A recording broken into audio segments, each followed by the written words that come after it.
नमस्कार। श्री गणेशाय नमो नमः। मेरे श्रोतागण, मैं आपको आज कुंडली में काल पुरुष की कुंडली में 3 राशियों के बारे में जानकारी दे रही हूँ जो काम त्रिकोण में आती है।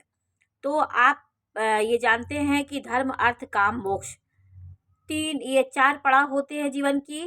धर्म पहला भाव होता है, दूसरा भाव अर्थ भाव होता है, तीसरा काम भाव होता है, चतुर्थ मोक्ष भाव होता है। फिर यहाँ से क्रम से धर्म, अर्थ, काम, मोक्ष, फिर 9वां भाव धर्म, अर्थ, काम, मोक्ष। तो 4 पड़ाव में जीवन की यात्रा समाप्त होती है। जिस धर्म में हमारा जन्म हुआ, फिर अर्थ का संचय हमने किया, फिर अर्थ संचय के बाद कामनाएं जागृत हुई, कामनाएं जब पूर्ति हुई तो मोक्ष के बारे में हम सोचते हैं। तो 4 पड़ाव में जीवन की यात्रा होती है। तो लास्ट पड़ाव हमारा मोक्ष का होता है। इस द्वार को भी सोचना चाहिए। हम जीवन में अर्थ के ही प्रति पूरे समर्पित ना हो, काम के प्रति ही ना हो। काम अर्थात इच्छाएं, अनंत इच्छाएं होती हैं जो कामनाओं से भरी ये राशि होती हैं। जो राशियों में तो किसी के पीछे हम एकदम नहीं भागेंगे। धर्म, जिस धर्म में मेरा जन्म हुआ वो हमारी लग्न हुई। यहाँ पे प्रथम भाव ये 3 त्रिकोण होते हैं, पहला, 5वां और 9वां, ये धर्म त्रिकोण होता है। और 12वां, चौथा, 8वां ये मोक्ष त्रिकोण होता है। दूसरा, 6वां और 10वां ये अर्थ त्रिकोण होता है। तो आज मैं आपको काम त्रिकोण की चर्चा कर रही हूँ कि काम त्रिकोण तीसरी राशि, 7वीं राशि और 11वीं राशि ये काम त्रिकोण में आती है। ये कामनाओं से भरी राशियां होती हैं और अनंत इच्छाओं की ये जन्म लेती है इनके मन में। एक बार में ये नाना प्रकार की एक ही बार में एक समय में नाना प्रकार बातें ये सोच करके अपने तनावग्रस्त हो जाते हैं। कई बातें एक साथ सोच लेते हैं, इससे कभी न कभी ये बेचैनी और अशांति का अनुभव करते हैं, क्योंकि जिम्मेदारियों वाली राशि होती है। इनकी जिम्मेदारी, उनकी जिम्मेदारियां निभाते निभाते ये कभी कभी अशांत हो जाते हैं। तो आर्द्रा नक्षत्र इसमें इसलिए आता है क्योंकि राहु जब तक राहु से आप षड्यंत्रकारी आपका दिमाग होगा। आप यदि राहु के नक्षत्र में जन्म लिए हैं, जैसे मिथुन राशि के हैं, आप आर्द्रा नक्षत्र में जन्म लिए हैं, तो आपका दिमाग सांसारिक होगा। आप सबके सोचने वाले होंगे और गहराई से काम निकालने वाले जातक होंगे। अपने मतलब से अपने लक्ष्य पे रहने वाले होंगे। स्वाति नक्षत्र में, तुला राशि स्वाति नक्षत्र है, तो ये भी राहु का नक्षत्र होता है। ये भी आप उच्च कोटि के हर जगह अपने मतलब से रहते हैं। यदि आप इस राशि के हैं और स्वाति नक्षत्र है, तभी ये स्वभाव आपका होगा। शतभिखा नक्षत्र वाले भी षड्यंत्रकारी होते, उनका दिमाग भी अपने स्वार्थ में लगा रहता है। किसी के यहाँ कहीं भी बैठेंगे तो उसके गुणों को ले लेंगे, उसके अच्छे ग्रहों के साथ रहेंगे, अच्छे लोगों के साथ रहेंगे, उनकी शुभता को ले लेंगे। तो इन राशियों में ये नक्षत्र आने से यही होता है कि ये यदि इस राशि में नक्षत्र में आपका जन्म हुआ है तो आपके स्वभाव में इस प्रकार की बातें होंगी। तो तीन नक्षत्रों के सहयोग से एक राशि का निर्माण होता है। कभी कभी आप देखिए एक ही राशि के जातक में कितने प्रकार के स्वभाव देखे गए हैं, ये आपके नक्षत्र से होता है। तो आपका मिथुन राशि का निर्माण मृगशिरा के 2 चरण से, आद्रा के 4 चरण से और पुनर्वसु के 3 चरण से इनका निर्माण होता है। तो पुनर्वसु में जन्म हुआ है तो आपकी बृहस्पति के गुण आएंगे, आद्रा में हुआ तो राहु का गुण आएगा आपके, और मृगशिरा में होगा तो मंगल के गुण आएंगे। ऊर्जा, साहस, पराक्रम में होगी आपके अंदर गुस्सापन होगा। तो नक्षत्रों से स्वभाव का निर्माण होता है। अब देखिए स्वाति नक्षत्र में है तो राहु का नक्षत्र हो गया। इसी नक्षत्र में आपका 2 चरण धनिष्ठा के आ जाते हैं, शतभिषा 2 स्वाति के आ जाते हैं, और इसमें विशाखा के भी आ जाता है एक 3 चरण।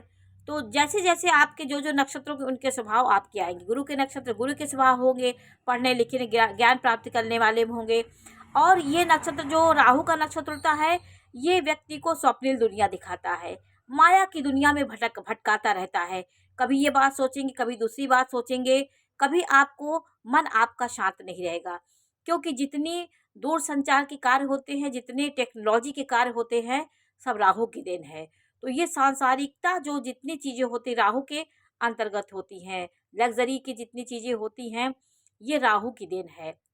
और राहु विलासिता देता है और टेक्नोलॉजी के कार्य में आप बहुत आगे होंगे। आपके अंदर एक अलग तीव्रता होगी। सब जगह आप अपने काम को निकालने वाले में माहिर होंगे।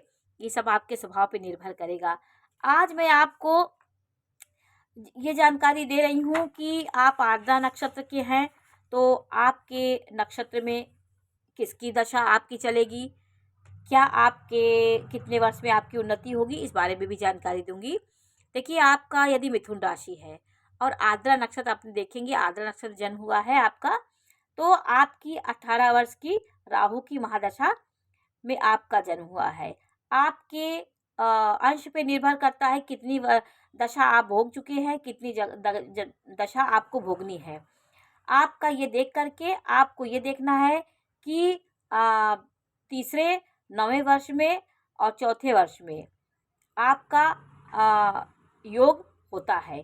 इसमें कोई चौथे वर्ष में होगा, तीसरे वर्ष में और 9वें वर्ष में आपका कोई अच्छा कार्य हो सकता है। आपका 25 वर्ष के बाद आपका भाग्योन्नति होती है। क्रूरता आपके अंदर होती है। आप अपने मतलब से अपने स्वार्थ पे रहते हैं और जिम्मेदारी रखते हैं। आपके शत्रु का भय बना रहता है। आपको तिल का दान करना चाहिए। तिल मिश्रित खिचड़ी का दान करना चाहिए, जिसमें 7 अनाज हों। पक्षियों को डालना चाहिए, क्योंकि राहु का दोष पक्षियां ले जाते हैं। 7 प्रकार के अनाज आपको दान देना चाहिए। ये राहु के दोष दूर होते हैं। राहु के नक्षत्र हैं, तो इन पक्षियों के साथ अपने को संबंध आपको जोड़ना चाहिए, जिससे आपके जो अशांति जीवन में रहती है, ये पक्षी हम बहुत दूर तक ले जाते हैं और आपको जीवन के जो अवगुण होते हैं, जो राहु के दोष होते हैं, उसको दूर करते हैं। पक्षियों से आपको जुड़ना चाहिए और शनि की तरह आपकी चीज़ों का दान करना चाहिए, काली चीज़ों का। स्वाति नक्षत्र आपका है, काम त्रिकोण में आता है। स्वाति नक्षत्र तुला राशि में आता है। तो अगर स्वाति नक्षत्र में जन्म हुआ है तो आपकी ये स्वाति की बूंद होती है, अनोखी होती है। इनकी महादशा 18 वर्ष की होती है। 30 और 36 वर्ष के बीच आपका भाग्योदय होता है। आपको जीवन में आपको करने के लिए आपको भी 7 अनाज का दान करना चाहिए। आपको पक्षियों के साथ आपको रहना चाहिए। पक्षियों को दान दीजिए। पक्षी जितना आपके अनाज को चुनेंगे, उतना ये आपके दुखों को उतनी दूर ले जाते हैं। तो पक्षियों को जोड़ा गया। अशांत मन और मछलियों को भी आटे की लोई खिलाना चाहिए, यदि आपका ये नक्षत्र है तो। शतभिखा नक्षत्र ये भी राहु का नक्षत्र है। ये कुंभ राशि में आता है। तो कुंभ राशि में ये नक्षत्र आता है। शतभिखा नक्षत्र ये राहु की महादशा में इसमें जन्म आपका होता है। यदि आपका शतभिखा नक्षत्र कुंभ राशि है तो 28 वर्ष में भाग्योदय आपका होता है। यदि शुक्र भी अच्छा है तो लग्जरी पूर्ण जीवन आप जीते हैं, आपकी उन्नति होती है। और शुक्र यदि मजबूत है तो आप धनाढ्य होते हैं। आपके जीवन में खुशबूदार चीज़ों का आपको दान करना चाहिए। जैसे चंदन का दान करना चाहिए। सुंदर धूप का आपको जलाना चाहिए। घर में देवी की उपासना आपको करनी चाहिए। धूप दान करना चाहिए। देवी को अच्छे प्रकार सुगंधित चीज़ों को आप अपने घर में जलाना चाहिए। कपूर और लौंग का अपने घर में धूप जलाना चाहिए, जिससे आपके जीवन में सकारात्मकता आएगी। क्योंकि इन सब राशियों में जो राहु होता है वो आपको अशांत करता है। तो राहु के साथ यदि आपकी कुंडली में राहु मंगल के साथ हो गया हो या शनि के साथ हो गया, तो ये आपके लिए बहुत घातक स्थिति हो जाती है। इसलिए कुंडली में जहाँ भी आप राहु को स्थिति खराब देखिए, आपका राहु नीच का है या किसी ग्रहों के साथ है, राहु के साथ हो गया, तो आप राहु से संबंधित दान आपको करना चाहिए। राहु संबंधित दान, जैसे शनि का जो दान होता है वो राहु का भी यही दान होता है। राहु के मंत्रों का भी उच्चारण करना चाहिए।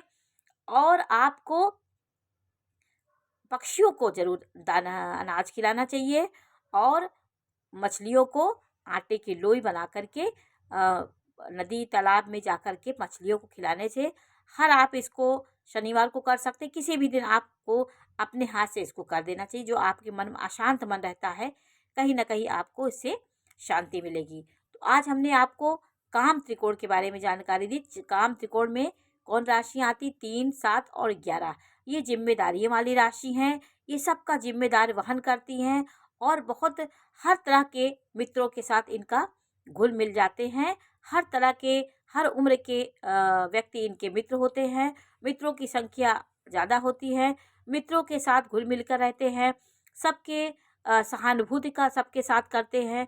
ये राशि काम त्रिकोण में आती है और सांसारिक राशि होती है, भौतिकवादी होते हैं और जिम्मेदारी इनके जीवन में बहुत रहती है। तो आज हमने आपको राहु के नक्षत्र में आने वाली राशियों के बारे में जानकारी दी और आपको इनकी शांति के लिए क्या करना चाहिए इस बारे में जानकारी दी। जानकारी कैसी लगी हमें अवश्य बताइए। चलो लाइक करिए, सब्सक्राइब करिए। मैं इसी प्रकार की जानकारी देती रहूँगी। नमस्कार।